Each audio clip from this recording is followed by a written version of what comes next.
fond des choses. Ça, c'est très intéressant. C'était donc mauvais, c'était donc épouvantable. Qu'est-ce que tu fais là? Moi, juste pour être le trouble-fête, là. C'est une petite danse complexe pour dire Nick Payne. Mais en même temps, on dit il y a des limites à ne pas franchir. Nick Payne, c'est notre Super Bowl en ce moment. Il se passe tellement de choses pour les amateurs de politique, là.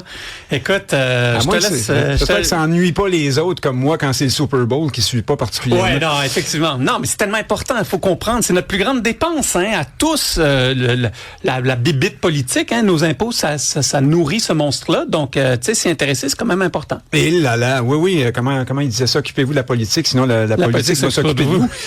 Alors là, PSPP s'occupe de nous et s'occupe de sa politique beaucoup. Là, alors, pour nos auditeurs, il a annoncé ce matin qu'il promet qu'il n'y aura pas de référendum sous Donald Trump. Ouais, tant que M. Trump est là, il n'y a pas de référendum. Première question qui me saute aux yeux. Oui, mais après, si le prochain est pire que lui...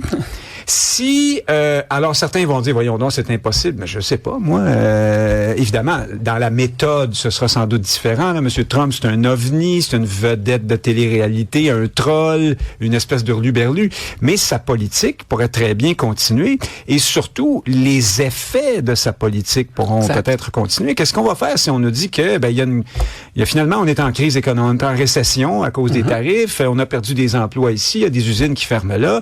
Qu'est-ce qu'on fait s'il y a une pandémie, s'il y a, je sais pas, moi, n'importe quoi. Alors, la boîte de Pandore est ouverte. Certains disent que, puis en fait, j'entendais notre collègue dire tout à l'heure, il a peut-être remis le couvercle sur la marmite pour un bout. En fait, généralement, lorsque les péquistes commencent à moduler et à transiger sur le référendum, ils ouvrent la boîte de Pandore. Ça ne met pas fin aux questions, ça en ajoute. Parce que là, imaginons qu'il prenne le pouvoir, Paul Saint-Pierre Plamondon, constamment, il va se faire demander, finalement, là, allez-vous le faire quand même, votre référendum?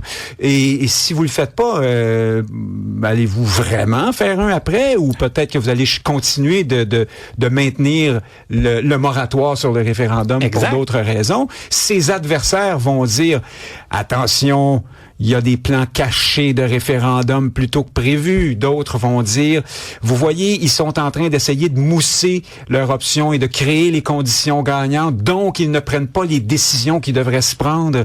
La canne de verre, pour parler avec la traduction québécoise de boîte de Pandore, est ouverte. Ça n'a jamais été un bon pari pour les péquistes d'être un peu moins clair ou moins décidé sur la question du référendum. Ce qui ne veut pas dire que le référendum allait être gagnant, là. Non, on a tous compris que c'était très, très mal barré. Mais ce que je trouve intéressant, cependant, c'est que, selon moi, il a donné une clarté exceptionnelle.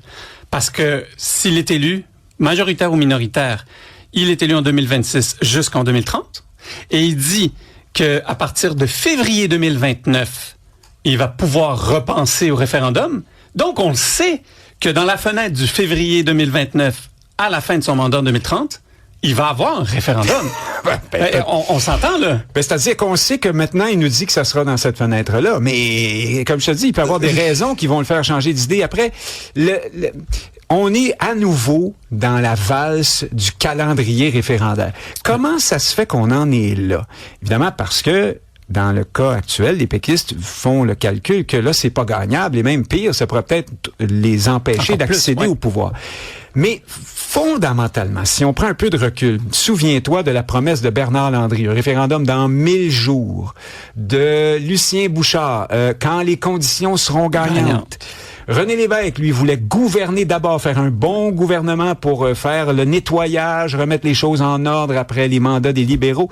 On est pas mal de retour à ça aujourd'hui avec Paul Saint-Pierre Plamondon. C'est un remix. Pourquoi on en est là? Parce qu'un jour, les péquistes ont décidé de disjoindre la réalisation de l'indépendance d'une part et le programme de gouvernement de l'autre. Donc, ils sont constamment dans cette relation, dans cette tension entre les deux pôles. C'est une bébite à deux têtes, le PQ, de ce point de vue-là. Et c'est ça qui pose problème. Tant que ça va exister, la tentation de dire « peut-être qu'on irait chercher un petit peu plus de votes si on était un peu plus mou sur le référendum », elle sera là. Et elle est très nocive. Pour les raisons que je t'ai données tout à l'heure, là, les péquistes vont avoir sans cesse cette épée de Damoclès au-dessus d'eux. Pour l'option, c'est pas très bon aussi, parce elle reprend à nouveau les airs de cette espèce de prise de risque inutile ou de luxe qu'on ne peut pas se permettre dans tel ou tel contexte. Alors ça c'est mauvais. Et elle aussi, c'est mauvais pour l'option, en tout cas. C'est peut-être bon pour les péquistes à suivre. Mais l'option redevient aussi une marque de commerce de gouvernement provincial comme une autre. C'est-à-dire que l'électeur va évaluer le projet péquiste, le projet d'indépendance, à l'aune des résultats du gouvernement provincial péquiste. Ce qui fait que pendant que tu gouvernes, tu gagnes pas des appuis minoritairement, bien possiblement. Tu gagnes pas il y a personne qui gagne des appuis en gouvernant. Il y a pas un parti qui dit j'ai un projet mais commencez par m'élire puis plus tard je vais vous convaincre de mon projet. C'est absurde. En général, c'est l'inverse qui se produit. C'est au début de ton mandat que tu as les coups des franches puis que tu peux aller au plus près de ton programme et ensuite là tu perds des plumes, tu perds du capital politique puis tu perds de la latitude, de la capacité à te revirer sur un dixaine pour mais ce matin là, j'ai lu on a tous lu son post Facebook en quelque sorte. Publié à 7h30. À 7h33, est-ce que tu connais une personne, un électeur qui se dit, tu sais quoi? Moi, je vais voter pour le Parti québécois à cause de ça. C'est toute la question est là. Parce que il y en a sûrement. Il y a de tout dans le monde pour faire un monde. Il y a probablement l'inverse aussi. Il y a des gens qui étaient remobilisés. Ça a marché, l'engagement référendaire clair de Paul Saint-Pierre Plamondon pour monter jusqu'à 30%, qui est à peu près le niveau d'appui de l'indépendance. Alors, dans tout ce monde-là, il y en a qui, autrement, peuvent se dire, moi, je penchais déjà un peu pour les conservateurs. 2029, c'est pas mal loin. Ils seront pas capables en 2029 pour toutes sortes de raisons. Donc, allez hop, je vote conservateur, ou je vote QS, ou autre chose, ou je reste chez nous. Oui, exactement. Alors, c'est ça le grand risque aussi que le monde abandonne. Exactement. Pense à Jean-François Lisée en 2018. Lui, c'était encore plus clair que ça. Pas de référendum dans un premier mandat, je le ferai dans un second. La promesse de second mandat, là, c'est comme le paradis à la fin de tes jours. Ouais, c'est ça. C'est en politique, il y a personne qui fait une promesse. Ils sont même pas capables de tenir leur promesse pour le premier mandat. Le second, on n'en parle pas. Et pourtant, ça n'a pas marché du tout. Les péquistes se sont écroulés justement parce que le vote s'est dispersé et on ne savait plus à quoi servait le PQ ensemble. Il était en crise d'identité. Là, on n'en est pas là. On est plus de retour aux années Lévesque, aux années Bouchard. Mais c'est encore la même recette. C'est la même recette, mais on en connaît les résultats. On connaît les résultats. Je dis pas que ça marchera pas cette fois-ci, mais en général, la farine, le chocolat, le glace, ça donne un gâteau au chocolat. Normalement, exact. Et donc, ça risque effectivement de donner les mêmes résultats. Là, mes amis péquistes vont être fâchés de m'entendre, puis ils vont s'en défendre. Et puis, effectivement, on peut être très volontaire. Mais ils vont tourner ça comme une nouveauté, un peu comme Christine Fréchette a réussi à dire que c'était une nouvelle équipe avec le même monde. Mais là, c'est un nouveau, c'est le même discours, mais nouveau. T'sais? Oui, mais là, on a peut-être notre quota de nouveautés pas vraiment nouvelles. Hein? C'est les vieilles reprises, là. Mais bon. Allons à Terre-Neuve, allons voir ce qui se passe là-bas. Ça, c'est fantastique. Alors, je ne veux pas te parler du contenu de l'entente parce que là, je ne me transformerai pas en expert de l'hydroélectricité et de la production d'énergie. On voit quand même... Oui, bien sûr, c'est ça. Il y a déjà assez d'experts. Non, mais sans blague. On a compris, là, le Québec concède davantage. On va payer plus cher. On octroie à Terre-Neuve la possibilité de vendre l'électricité ailleurs en passant par chez nous. C'est un gros morceau, ça. Mais, selon les experts que j'entends, ça reste pour le moment plutôt favorable pour nous et pour eux. À suivre, on verra bien. Moi, ce qui m'a intéressé, c'est l'autre volet de l'affaire dont on parle le moins. J'en ai déjà parlé en ondes ici. Les Terre-Neuviens ont aussi une dent contre le Québec là-dedans, pas à cause de l'entente elle-même de 1969, parce qu'un deal, c'est un deal, puis un contrat, c'est un contrat, une prise de risque, c'est une prise de risque. Ça s'est avéré favorable au Québec sur le long terme. Mais qu'est-ce que tu veux?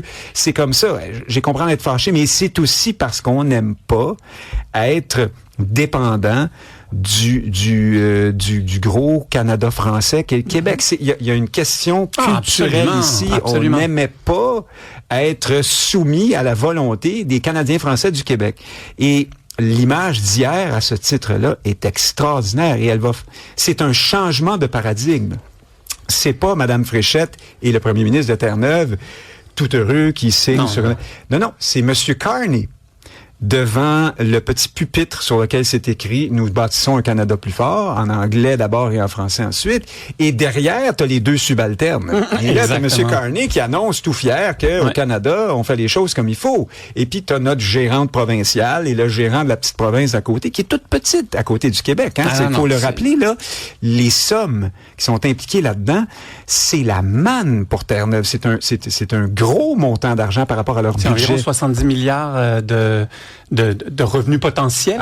Oui, c'est ça. Une province qui a, je pense que c'est 10 milliards par année, quelque chose comme ça. Je ne veux pas me tromper, mais donc, c'est beaucoup pour eux, là. Ouais. Mais là, tout à coup, on est au même niveau. Québec, Terre-Neuve, les provinces, et t'as le bienveillant grand frère. Mark Carney, qui est arrivé, puis qui a sauvé le deal, de ce qu'on peut comprendre. Apparemment, il voulait que ça marche. Mais alors, on voit que ça c'est inusité. Je ne sais pas si François Legault aurait accepté une telle mise en scène. En tout cas, il n'y a certainement pas un gouvernement péquiste, là, je vais leur donner des fleurs, qui aurait accepté de jouer dans ce genre de film-là. C'est-à-dire, en second rôle. Oui, exact. Merci, Nick. C'est passionnant comme toujours. Au plaisir. À demain.